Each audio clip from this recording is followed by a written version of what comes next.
रद्द होने के बाद क्या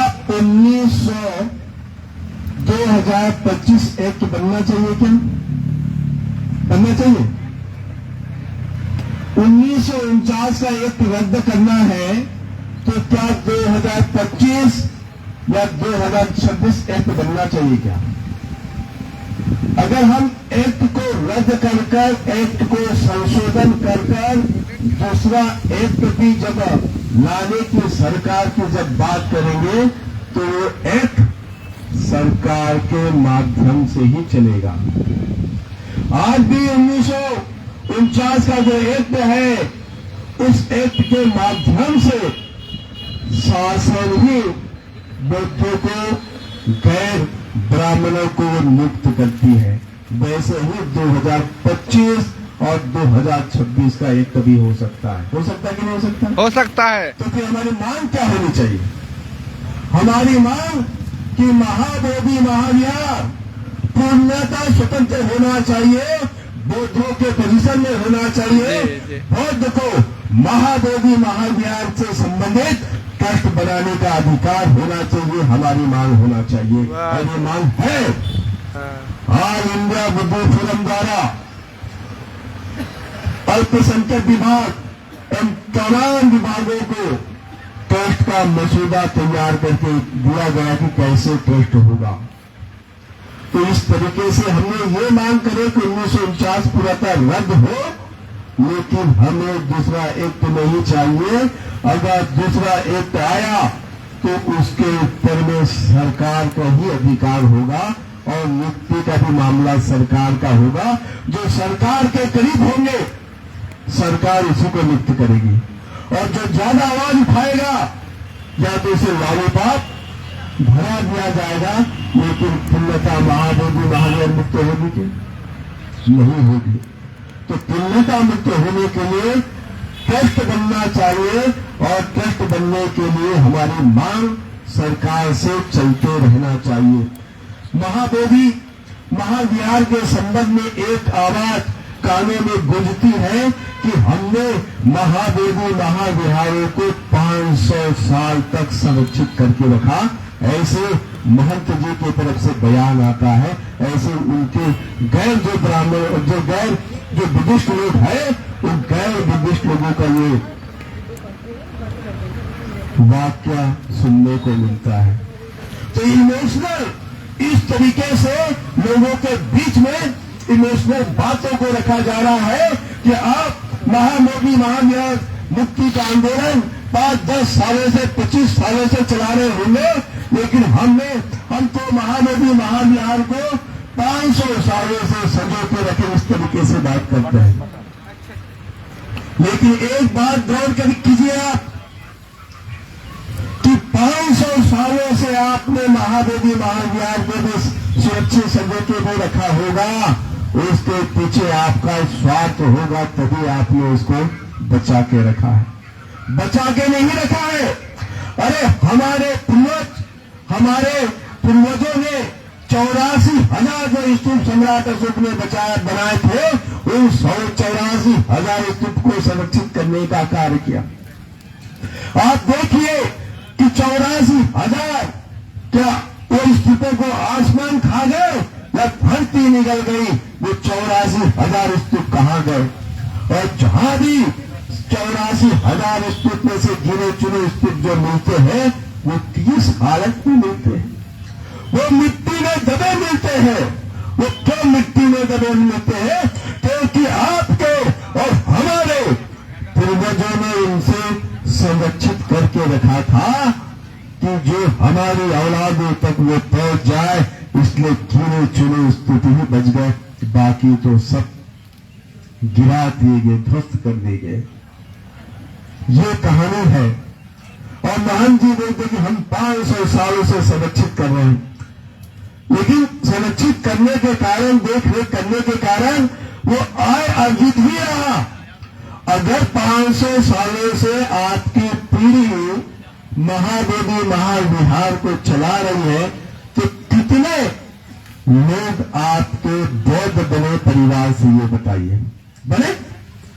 वो एक भी पीढ़ी का नाम नहीं लेंगे हमारे पीढ़ी से फलाना फलाना व्यक्ति चीवर धारण किया था, बुद्ध के आचार विचारों को फैलाने के लिए आगे बढ़े थे, वो एक भी इस बात को नहीं बताएंगे। बताएंगे तो आपने सुने हैं कि महंत के परिवार से किसी ने चीवर धारण किया था? यह आपको सुनने में कभी नहीं आया होगा। अगर आप अपने आप को बुद्ध के अनुयायी कहते हो तो आपकी काया वाचा मन परिवर्तित होना चाहिए। वो महंत का जो चोला जो था वो चोला चीवर में बदलना चाहिए था। बदलना चाहिए था कि नहीं चाहिए था? बताइए। हाँ, लेकिन बदला? वो नहीं बदला। और यही कारण है कि वो खुद चीवर पहने होते तो भगवान बुद्ध के आचार विचारों के लिए प्रचार प्रसार में लगे होते कि नहीं होते? और चीवर नहीं पहनने के कारण, पुण्यता बोध नहीं बनने के कारण ये महाबोधि महाविहार के परिसर के आसपास के गांव के लोग आज भी बड़ी बुरी हालत में पड़े हैं, अज्ञानता में पड़े हैं। ये अज्ञानता में पड़े रहने का कारण ये महंत जी है, खुद स्वयं है। अगर महंत जी चीवर पहने होते, अगर महंत जी बौद्ध हुए होते तो ये परिधि के आसपास के लोग पूरा बुद्धिस्ट हुए रहते, ये कारण होता। बताइए, सही बोल रहा कि गलत बोल रहा? सही। तो ये कारण है, लेकिन कोई काम हुआ? महाबोधि महाविहार आज विश्व धरोहर है। विश्व धरोहर में देश विदेश से लाखों करोड़ों रुपये आते हैं। किसके लिए आते हैं? वो सोचते हैं कि भारत मेरे गुरु भूमि है, मैं इस भारत की ओर पैर करके नहीं सोता हूं। मैं एक बार कभी भारत के भूमि में कदम रखूं, ये ख्याल नहीं आता। भारत भूमि में मेरा माथा टूटे, ये उनके भीतर में ख्याल आता है। और तब जाकर यहाँ आते हैं और अपना माथा भी टेकते हैं और दान पारमिता भी करते हैं। लेकिन उन दानों से क्या हो रहा है? क्या उन दानों से विश्वविद्यालय निर्माण किया गया? क्या उन दानों से भिक्खु ट्रेनिंग सेंटर निर्माण किया गया? क्या उस दानों से अनाथ आश्रम निर्माण किया गया? क्या उस दानों से स्वास्थ्य के ऊपर में कोई हॉस्पिटल निर्माण किया गया? क्या उस दानों से जो जानवर है उस जानवरों के रक्षण के लिए कोई हॉस्पिटल निर्माण किया गया? कुछ भी नहीं। बस एक ही काम होता है कि महाबोधि महाविहार परिसर के पीछे में साउंड सिस्टम लगाने का ही काम होता है, बस। उसके अलावा कुछ नहीं। साउंड सिस्टम पंडाल लगाने के अलावा कुछ भी नहीं होता है। तो ये कारण है, ये जो लड़ाई है, ये लड़ाई आज की लड़ाई नहीं है। ये लड़ाई लड़ते लड़ते यहां तक आया है और इसका रंग, इसका स्वरूप बहुत बदल गया। ये लड़ाई महाबोधि महाविहार मुक्ति की लड़ाई देश की आजादी के साथ में चलने वाली ये लड़ाई थी। महाबोधि महाविहार मुक्ति का आंदोलन को 30-35 साल पहले प्रारंभ नहीं हुआ। मैं इस बात को बता देता हूं। एक तरफ देश की लड़ाई चल रही थी और दूसरी तरफ भजन आनंद कौशलन जी, जगदीश कासर जी, राहुल सांकन जी, ये जो बौद्ध लोग हैं, ये बौद्ध लोग दूसरी तरफ बौद्धों को महाबोधि महाविहार सौंप दो, ये लड़ाई जारी थी। गांधी जी ने इसे कहा करी, पहले भारत को तो आजाद होने दो, हम आपको महाबोधि महाविहार सौंप देंगे। बताइए, तब से लड़ाई चल रही थी और तब से हम लड़ रहे हैं। और ये हमें आत्मविश्वास पैदा हो गया है और आत्मविश्वास जिसके भीतर में होता है, उसके उस आत्मविश्वासी व्यक्ति से सामने वाला व्यक्ति जो भयभीत होता है, ये भयभीत हो गए हैं, घबराने लग गए हैं। इनको लगने लगा कि अरे हमारे आय का अर्जन का जो साधन है वो हमारे हाथों से निकल जाएगा। आय तो छोड़ दीजिए, आय की बात छोड़ दीजिए, ये अब वोट बनाने का साधन था। वो जानते हैं अगर महाबोधि महाविहार इनके ताबे में चले जाएगा, इनके पोजीशन में चले जाएगा, तो सब बौद्ध बन जाएंगे। इसलिए ये महाबोधि महाविहार को मुक्त नहीं करना चाहते। वो बौद्ध बन के कमेटी में रहना चाहते हैं, लेकिन बौद्धों के अधिकार को लेकर वो काम नहीं करते। अगर बौद्धों के अधिकार को लेकर काम करते तो गांव गांव जाकर ये प्रचार प्रसार होता। आप बाबा साहब अम्बेडकर के औलादे हो। बाबा साहब अम्बेडकर से आप 14 अक्टूबर 1956 को अशोक विजयादशमी के दिन बाबा साहब अम्बेडकर ने बौद्ध धर्म स्वीकार किया, तब जाकर इस भारत भूमि में अनगिनत भिक्खु नजर आ रहे हैं। आप बाबा साहब की औलाद हो, आप उस 500 महारों की सूरवीर की औलाद हो। मैं बताना चाहूंगा, कल कौन सा दिन था? 56। कौन सा दिन था? 56वां दिन था। 57 जब दिन की जब बात होती है तो 56 इंच का सीना सामने आता है, और जब 56 इंच का सीना सामने आता है तो किसका नाम आता है? मोदी का नाम आता है। आप लोगों मैंने बोला, लेकिन इतिहास से अब रूबरू नहीं है। जो 56 इंच का सीना जो बोलते हैं, जो हमारे शूरवीर जिन्होंने 28,000 पेशवाओं से जो लड़े, वो सूरवीर के गौरव के वजह से वो अपने आप को 56 इंच का सीना बताते हैं। 500 महारों ने, एक महारों ने 56 को नस्तमाल नाबूद किया, और 56 गुने 500 कर दो तो 28,000 पेशवाओं को नस्तनाबूद करने वाला कौन था? कौन थे? वो महासूरवीर थे। तो भारत भूमि में हमारी ही गाथा गाते हैं, हमारा ही सीना लेते हैं, और हमारे ही बुद्ध को बताते कि हम बुद्ध की धरती से आए हैं। क्यों आए हैं? मांगने आए हैं, देने आए थे। और बुद्ध ने बहुत कुछ दिया है। अगर बुद्ध ने नहीं दिया होता तो यहाँ एक भी विदेशी यहाँ नहीं आता। अगर बुद्ध ने इस दुनिया में बहुत कुछ दिया है। आप ये सोचिए, धम्मपद का गाथा में कहा गया, वाणी में कहते हैं कि इस संसार में जितनी सुंदर वाणी होगी वो सब बुद्ध की वाणी है। तो बात सुन लीजिए, अगर कोई भी धर्म अगर सुंदर वाणी भी बोलते हैं तो इस बात की पहचान दुनिया में है, और ये तो सब बुद्ध की वाणी है। क्योंकि संसार में कोई सुंदर वाणी बोलने वाला, पवित्र निर्मल वाणी बोलने वाला कौन था? बुद्ध थे। और बुद्ध वे थे। हम बुद्धों के औलादे हैं। हम अपने वाणी के बल पर, हम अपने वाणी को संयमित रखकर यहाँ जो बैठे हैं, बैठने की वजह से सरकार हिल गई। मैं इतिहास की बात बताता हूँ। आज भी महाबोधि महाविहार को ध्वस्त करने का प्रयास किया जा रहा है।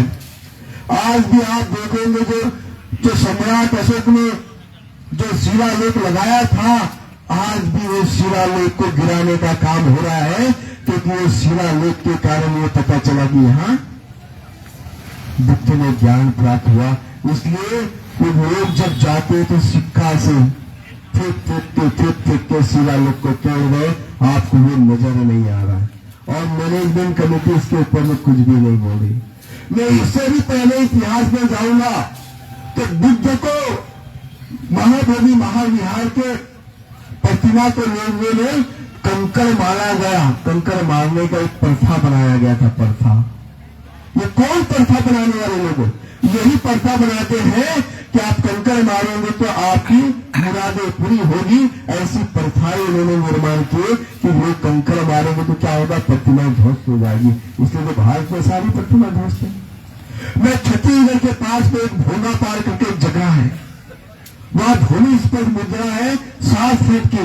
उस भूमि स्फीत मुद्रा को खा गए लोगों ने। क्या कर गए? खा गए।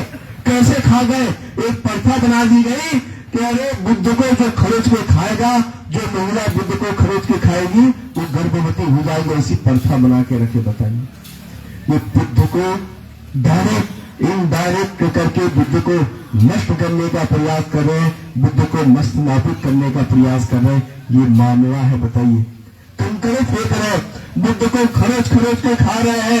अगर बुद्ध 84,000 प्रतिमा में बुद्ध होते तो हमारे तक बुद्ध नहीं मिलते। अब बुद्ध हमें जो मिले हैं वो सम्राट अशोक जी के वजह से मिले हैं। देवानियम पूरे चक्रवर्ती सम्राट जी की वजह से बुद्ध मिले हैं, क्योंकि उन्होंने अपने पुत्र पुत्री महेंद्र ऐसे 10 लोगों को उन्होंने भिक्खु भिक्खुनियां बनाए, तब जाकर बुद्ध यहाँ मिले। इसीलिए अगर आप काष्ठ वस्त्र धारण करते हैं, अगर आप जीवन धारण करते हैं, वो आपके बदन से कपड़ा निकाल के फेंक सकते हैं, जीवन निकाल सकते हैं, आपको डंडों से प्रहार कर सकते हैं, लेकिन आपके आचार विचार में बुद्धिज्म होगा तो उसे नष्ट कर सकते हैं क्या? नष्ट नहीं कर सकते। पुष्प मित्र सुनने आप खुद जानते हो, 100 दिनार देकर भिक्खु के गर्दन कटाए और भिक्खु इसमें अहम भूमिका में होता है। अगर भिक्खु ही नहीं होगा और भिक्खु ही संग नहीं होगा तो बुद्धिज्म का प्रचार प्रसार कैसे होगा? इसलिए भगवान बुद्ध ने कहा था कि चलत भिक्खवे चारिकम बहुजन हिताय बहुजन सुखाय। तथागत भगवान बुद्ध ने ऐसी चलती फिरती विद्यालय का जो निर्माण किया है। कौन सा विद्यालय का निर्माण किया? चलती फिरती विद्यालय का निर्माण किया है। वो चलती फिरती विद्यालय लोगों के घरों तक पहुंच जाती है और लोगों के घरों तक पहुंचने के कारण लोग देखते रहे आप कौन है, तो हम तो शुद्ध है, हम बुद्ध है।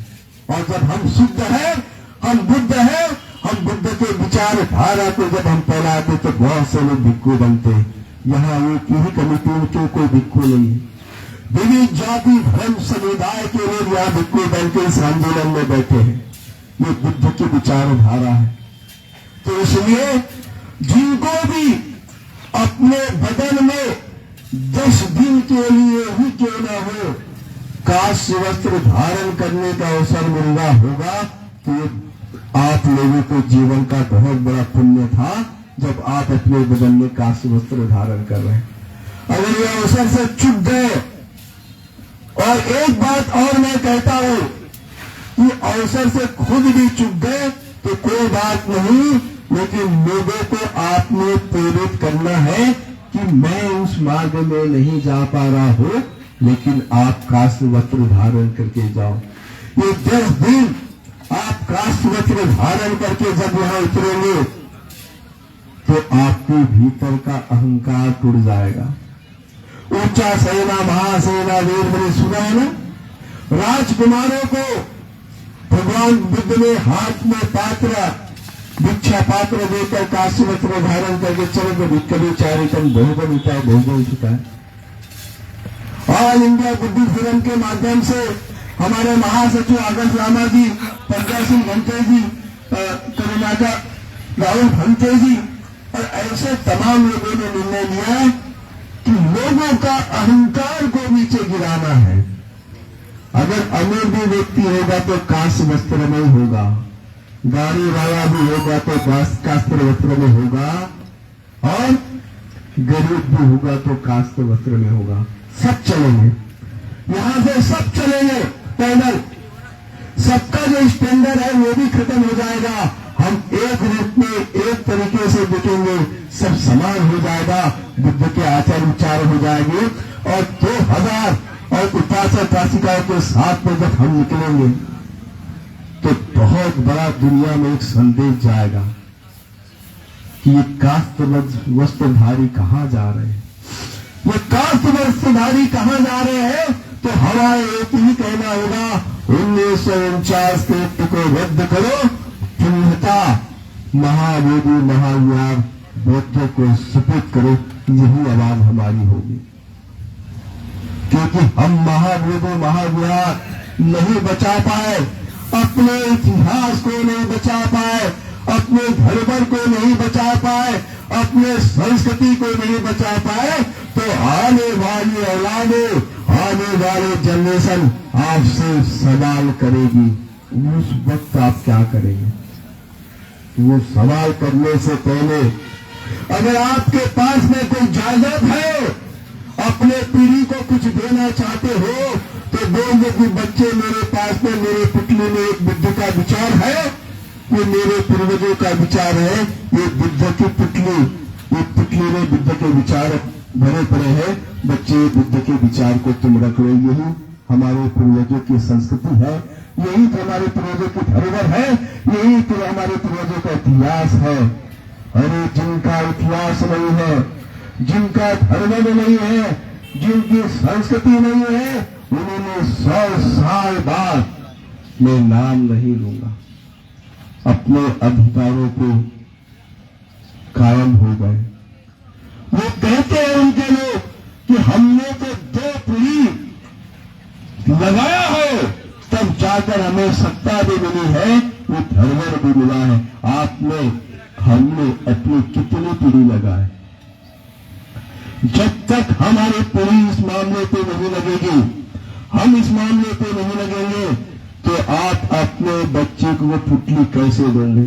यहां जितने भी भिक्खु बैठे हैं, आपने 10-10 लोगों को फोन घुमाओ और उनसे कहो कि आप 10-10 लोगों को फोन घुमाए और 10-10 करके ऐसे करके आप उनको ये कराओ और बोल रहे कि छीबर का विचार मत करो, आप सीधा बुद्ध गया चले आ जाओ, 3 तारीख को चले आ जाओ, 2 तारीख को चले आ जाओ, 1 तारीख को चले आ जाओ।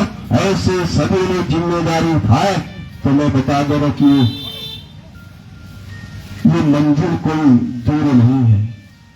अगर हमारे आचार विचार, बुद्ध के आचार विचार, यहां जितने बैठे हुए 50 भिक्खु भी होंगे, अपने सोशल मीडिया आईडी से उसे प्रेषित करेंगे तो हजारों लाखों लोगों के बीच तक पहुंच सकता है। लेकिन हम अपनी जिम्मेदारी से बच रहे हैं। हम अपनी जिम्मेदारी को निभाने में, हमें अपनी जिम्मेदारी निभाना है। मेरे वाक्य खत्म होने के पश्चात या शाम को आपने इस बात को 10-10 लोगों को फोन घुमाना है। आत्मविश्वासी बनो, अपने आप को नर्वस मत करो कि 10 लोग आएंगे कि नहीं आएंगे। हम अपने आप को नर्वस करेंगे, आत्मविश्वासी नहीं बनेंगे तो हम रेत के महल की भांति ढह जाएंगे। लेकिन हमारा प्रयास, हमारा आत्मविश्वास मुकाम तक लेकर जाएगा। आना नहीं आना बात करने तो है, लेकिन 10 लोगों को अगर आपने प्रेरित करते हो कि आपको हम काश वस्त्र धारण करने का एक अवसर देते हैं, तो आप बहुत बड़े पुण्य के भागी बनोगे। अपने जीवन में वो पुण्य कर्म को कमा लो। अपने चेहरे को नर्वसता मत लाओ। हमारे पास में खोने के लिए कुछ है क्या? है? हमारे पास में खोने के लिए कुछ भी नहीं है, पाने के लिए बहुत कुछ है। अरे जिनके पास खोने के लिए होता है वो भयभीत होते हैं, और जिनके पास खोने के लिए कुछ भी नहीं होता वो भयभीत होते क्यों? हमारे जीवन में पाना ही पाना है, खोना क्या है? खोना है क्या कुछ? अगर हमारे भीतर में अगर खोने का डर होता तो हम भयभीत होते, लेकिन हमारे भीतर में खोने का डर है क्या? नहीं, सब कुछ पाना ही पाना है। इसलिए वो लड़ाई को लड़ना है, महाबोधि महाविहार को मुक्त करना है, शुद्ध करना है, और इतिहास में ये नाम दर्ज हो जाएगा कि महाबोधि महाविहार मुक्ति के लिए काष्ठ वस्त्र धारण के लोग बैठे हैं। आज भी दुनिया में संदेश जा रहा है कि सैकड़ों के संख्या में बौद्ध भिक्खु लोग बुद्ध गया में महाबोधि महाविहार को मुक्त करने के लिए बैठे हैं। आपकी आवाज लोग बन रहे हैं, आपके आवाजों को लोग बुलंद कर रहे हैं। आप यहां जो बोलते हो वो आपकी आवाजों को इतना बुलंद कर रहे हैं कि सड़क से लेकर संसद और देश दुनिया में आवाज फैल गई।